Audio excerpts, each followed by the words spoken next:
ನಮಸ್ಕಾರ. ನನ್ನ ಹೆಸರು ವಿಹಾನ ಭಟ್. ನಾನು UKG ಓದುತ್ತಿದ್ದೇನೆ. ನನಗೆ 5 ವರ್ಷ.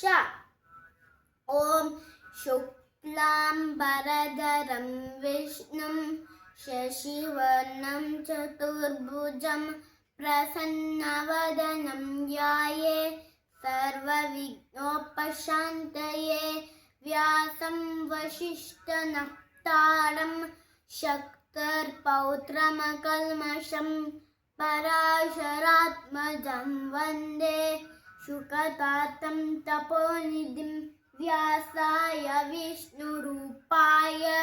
ವ್ಯಾಸರೂಪಾಯ ವಿಷ್ಣವೇ ನಮೋ ವೈರಮ್ಮನಿಧಯೇ ವಾಸಿಷ್ಠಾಯ ನಮೋ ನಮಃ ಅವಿಕಾರಾಯ ಶುದ್ಧಾಯ ನಿತ್ಯಾಯ ಪರಮಾತ್ಮನೆ ಸದೈಕರೂಪರೂಪಾಯ ವಿಷ್ಣವೇ ಸರ್ವಜಿಷ್ಣವೇ ಯಸ್ಯ ಸ್ಮರಣಮಾತ್ರೇಣ ಜನ್ಮ ಸಂಸಾರ ಬಂಧನಾತ್ ವಿಮುಚ್ಯತೆ. ನಮಸ್ತಸ್ಮೈ ವಿಷ್ಣವೇ ಪ್ರಭವಿಷ್ಣವೇ ಶ್ರೀ.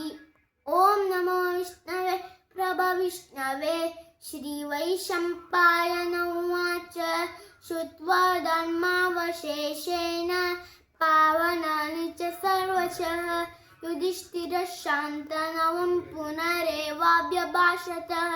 ಯುಧಿಷ್ಠಿರುವಾಚ ಕಿಮೇಕಂ ದೈವತಂ ಲೋಕೆ ಕಿಮ್ಯಾಪೇಕಂ ಪರಾಯಣಂ ಸ್ತುವಂತಃ ಕಂ ಕಮರ್ಚन्तಃ ಪ್ರಾಪ್ನುಯುರ್ಮಾನವಾ ಶುಭಂ ಕೋ ಧರ್ಮ ಸರ್ವಧರ್ಮಾಣಾಂ ಭವತಃ ಪರಮೋ ಮತಃ. किं जपन् मुच्यते जन्तुर्जन्म संसारबन्धनं.